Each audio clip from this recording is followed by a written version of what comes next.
Պարոն քաղաքապետ, նախորդ շաբաթվա ընթացքում Տոմսային համակարգում արձանագրված վավերացումները բաշխվել են հետևյալ կերպ. տրոլեյբուսներ 92,161, մետրոպոլիտեն 547,663,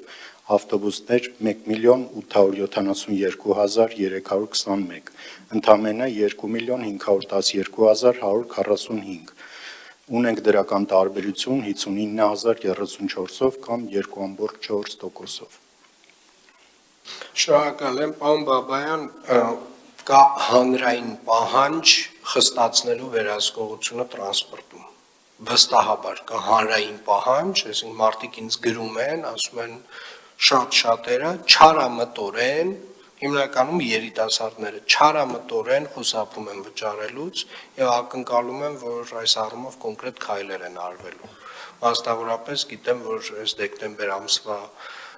ձեր հաստիքացուցակում փոփոխություն է լինելու եւ նոր մարդիկ են ավելանալու վերահսկողությունը ավելի արդյունավետ կազմակերպելու համար, այդպես է։ Այո, պարոն քաղաքապետ, Քանի հոգի է ավելանում։ 24։ Շատ լավ։